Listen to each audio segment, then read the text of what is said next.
So today on my session, I'm going to be talking about itchy creativity. This is a phrase that somebody described me as a few months ago, and I love the description itself. I'm just going to bring my chat up just a second. There we go. Thank you very much. Somebody described me as this because when I get an idea, I kind of just forge forward with it and really try to put things into practice and try to do something with it. So, for example, I'm going to talk about this later in the week about Kindfest and about kindness festivals. It's an idea that came to me just out of the blue, and contacted a few people. Then 6 weeks later, we were doing a live festival online. So I want to kind of share some of the ways in which you can do that and deploy that into your lives, into your family time, into your job roles, into your companies, and so you can get a good chance to practice that as well. So I'd say to you, first of all, that when you try to build any idea, it's not just one person's approach. It takes a village, really, of people to actually make any idea become a solution or a real productive outcome. It takes a community of people working together to try to do all those things, and it's amazing what you can accomplish when you don't mind who gets the credit to it as well. So I'm intrigued to know what your approaches are to kind of idea generating, and probably a better question to ask you is, are you creative? And if you are, in which ways are you creative in terms of the way in which you do things? So there's a kind of very traditional ways that people believe they're creative, if you like, that they say they're good at art, or they're good with words, or maybe they're good at baking something or making something. They can craft something together, or they can build quite abstract thoughts, or you're the ideas person that people can call and can do things. But if you think about some of these things that are actually deeply creative in the way in which you do things, daydreaming's really creative. If you're sitting just drifting off and lying back, remember those days when we could go on holiday and you could sit on the beach and just daydream? I've probably all done it in your garden or something in the last few months as well, but daydreaming's a big part of creativity. Anticipating requires a deep lens of creativity, because you have to anticipate how someone might respond to something before you say something. So every single day that we post something on social media and wait for people to respond to that, we're actually in that space of creativity, anticipating what might come next and how do you engage in those conversations as well. Humour is a big part of creativity. How do you craft your comedy when you're telling people stories or jokes? And that in itself is storytelling's a great part of daydreaming as well. A big part of creativity as well. Improvising, again, if you think of things on the spot to try to respond to a situation, there's a big level of creativity involved in your improv. Even things like lying. Now, I'm not going to promote lying on here, but when you have to think of an answer quite quickly and people tell just a slightly different version of the truth, there's a lot of creativity into it. I'm sure you've all done that when you ask your kids a question. If any of you have got family that are tuning in today, and you ask your kids has anyone seen that £5 note that was sitting on the counter earlier? No, nothing to do with me, Dad. No, it wasn't me. As they're standing there stuffing their face with a bag of Monster Munch and about 3 cans of Coke from the shop. Negotiating is another form of creativity, that when you negotiate an outcome, you've got to be thinking of the other person. And probably the other lens by which you can maybe look through creativity is rule breaking, when people think of different ways to get around the problem and try to solve things as well. There's lots of ways to do that and to adapt the way you work. So firstly, some tips for you. If you're going to do some creative work and you're going to do some creative activity, you need to be in a space to enable yourself to be creative at that point in time in order to flourish in the best possible way. So you have to be in a kind of ripe state. I value silliness really highly. I do. I value it really, really highly, and it's what I said yesterday in the recording, is that if you think about 9-year-old kids and 10-year-old kids, they're abundantly pretty silly. They're goofy. They do crazy stuff. So I think being a bit of a silly state before you try to do anything creative is really, really useful as well. Good morning, Roy. Nice to see you. Is really important. I think that you need to be able to experiment in order to deploy good creativity. and be prepared to actually shift and change your approach to things. So with all of that in mind, I want to share with you a little story of something that I've been up to for the last 12 months that I think will help you in your days ahead and your days today in front of you. So Susie's going to share a little document with you after, and I know she shared one in advance with you to give you an opportunity to look at this. But this came from a pretty random place. A can of Coke generated a complete product and ultimately a movement in terms of how we've taken this forward as well. And it started off with a friend of mine called Rory Kelly. Now Rory's like a dream friend. He's not just an awesome human being, but he also has his own toy distribution company. I've got friends that work in toy shops. You know, my kids, it's the favourite uncle who comes over every time he can come over from Ireland to come and see us as well. But he's got a magical little space called Merchants of Fun over in Belfast, where the only toys that he stocks are all games that he describes that you can kind of get down on your knees and play with the kids and get involved. Very educational focused, very play focused, a lot of kind of hands-on stuff to do. And he brought me a set of cards over called Sneaky Cards. And what Sneaky Cards were about playing random acts of kindness tag basically across the world. So if, for example, you would go up to a stranger and do something nice for them and then give them the card as a gift, and then they would have to do that with someone else, and they would have to do that with someone else. You would see how far that card could travel across the world. And I loved it as an idea, but it got me thinking in that kind of itchy creativity space to say, do you know, there's something in that idea that in learning we could do much more of. Good morning, Anne. That we could do much more of. And I thought, well, what if we did that with learning? What if we shared that learning as a gift and we gave our learning, our insight and our knowledge to other people?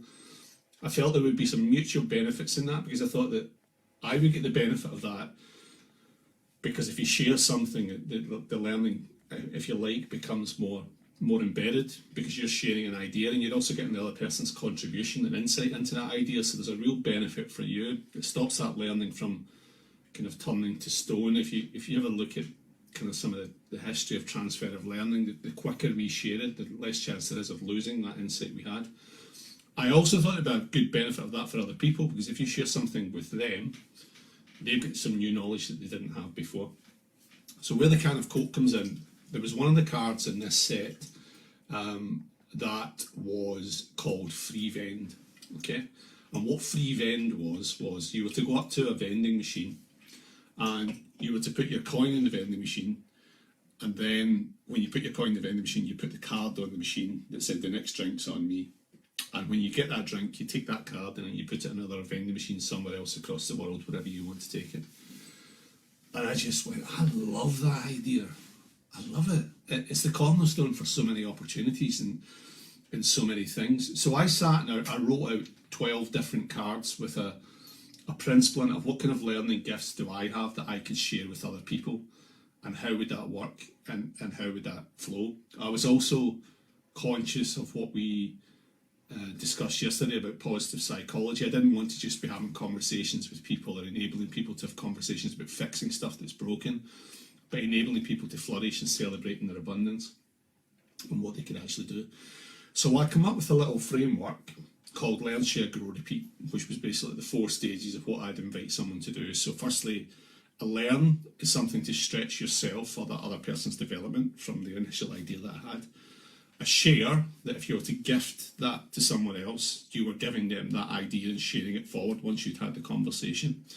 And then a grow is if they wanted to deepen their knowledge of that subject once I had left the room, how would you ensure that they could get more ideas and more insight into that to grow in different ways? And then lastly, a repeat cycle. How could you make sure that once that card left your hands, or that story left your hands, it would go somewhere else with someone else?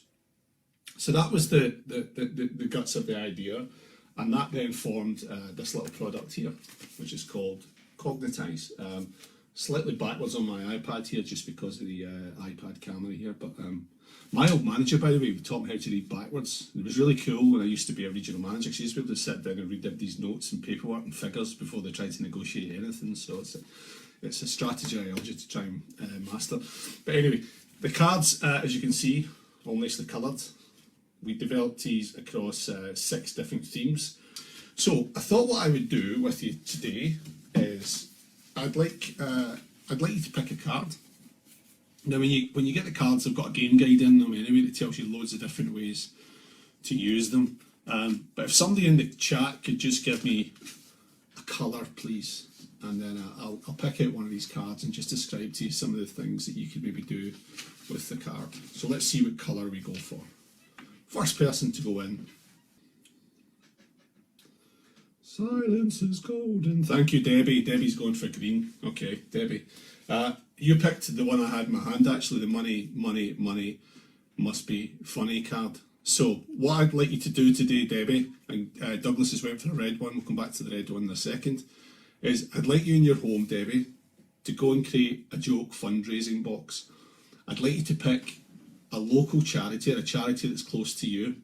And I'd like you to challenge your household that every single time they tell a joke, a donation of your choosing actually goes into that money box.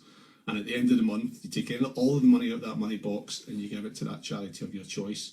You could top it up with a sweary box if you want as well. That really ultimately depends on you as well in terms of your style of what you try to do. If you want to double both of those things, a joke that involves sweary words, then yeah, the profit's going to be massive depending on your approach as well. I'm going to hold that little QR code up to camera here. And again, the little QR code's on it. When you scan that, you'll see both Cornerstone and a wonderful gentleman called Gavin Oates, who's a fabulous author and also a stand-up comedian, telling you about the importance of both those charities before they go into the insight. Okay, there was another mention there. We had a red one from Douglas. Okay, Douglas, your mission, should you choose to accept it. Again, anyone can do any of these tasks, not just for those that have nominated. You've got the mobile library card. And what the mobile library card invites you to do is to write a short post-it note review of your favourite book or your favourite self-development book and leave it in a place for someone else to discover. Now, if you had the card, you can leave it with the card so they can watch the little video that's on here on the card, because there's a lovely story on here from, well, there's 3 stories on this card at the moment, actually. We've got one from a wonderful Glaswegian lady called Kirsty Mack, a Geordie lad called Paul Cheetham, who's an emotional intelligence coach, and we had a journalist called Suwati Basu just do a story for us yesterday, actually, on this very card as well. So maybe make sure it's inside the wee carrier bag, Douglas, because we don't want the book getting ruined. But it's a lovely thing to do for someone to just leave it in a place. And again, we've done that over the summer. I took a couple of books and Waterstones, wrapped up in a bag, did a post-it note review, put it in the book, left it as a gift for a stranger to go and find, and it's a great gateway to discover new things for people as well. Okay, Jane went for blue. I have 2 blues. I'm going to go navy blue. I think you were meaning navy blue, Jane, so we'll stick with it. So the Empower card, this little card here, is called Tenor for Good. So you're all learning how to read backwards now, aren't you? It's magic. You can apply that so many times now. This card was inspired by a guy called Matt Callanan. Matt Callanan is a Cardiff-based. I'm doing him a disservice by calling him a DJ, because he's a #1 self-development podcaster in the UK. He is a DJ. He's a filmmaker, but most importantly, he runs a foundation called We Make Good Happen. And Matt's entire business was a legacy to his late father, where he wanted to try and create more good in the world. And I created this card before I knew Matt, and I saw a video that he did in the Russell Hurd show, where he had hidden £10 notes all around the city of Cardiff for people to discover, and he put them in an envelope with a specific instruction that if you find one of these £10 notes, you have to go and do something good with it for the benefit of someone else. And the only kind of rule that he underpinned with it is you can't spend it on yourself. You have to do good with it and do good for someone else as well. So I spoke to someone who knew someone, put me in touch with Matt. Matt did a little story on the card here for us as the first video on it. Subsequently had other videos submitted by people who have done kindness work. There's one video on actually with a lady called Joanna Savannah, who runs a wonderful movement called Be the Ripple that I know Susie knows pretty well.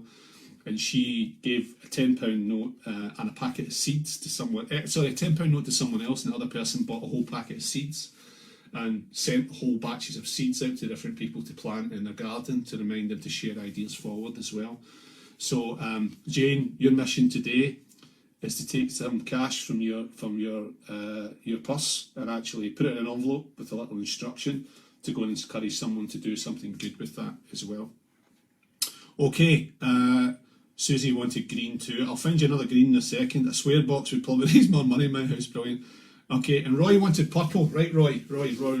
Here's yours. You've got the not to do list. I mentioned this on my preview recording on Sunday evening. Is write a stop doing list to highlight and eliminate some of your bad working practice. There's a gentleman I know called Joss Burton who did a lovely little video on here talking about his approach to being useful for people.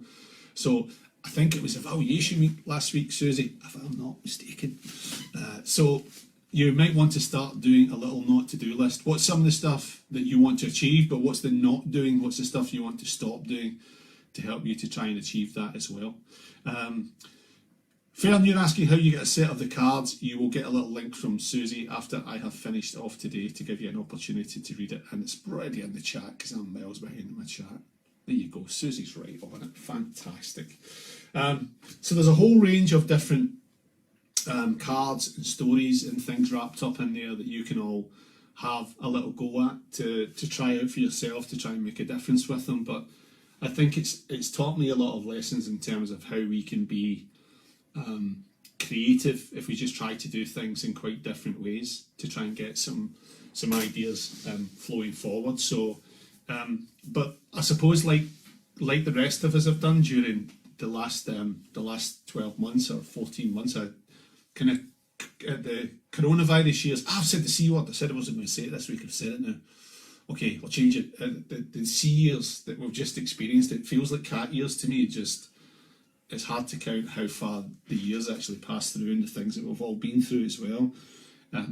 But it has taught me quite a lot that you've got to keep deploying that creativity to evolving what you've actually done and how you can do things in different ways. So, we started off this journey with an ambition to try and do something that was about limitless learning. The content grows all the time. So there's 6.5 hours worth of videos that I've had people to record in there. So that's about 107, I think, short stories from different people that are in there that we recorded as part of the cards as well. And I think over the period of that, I've certainly learned a lot in terms of how do you get more of those stories to be shared with different people as well.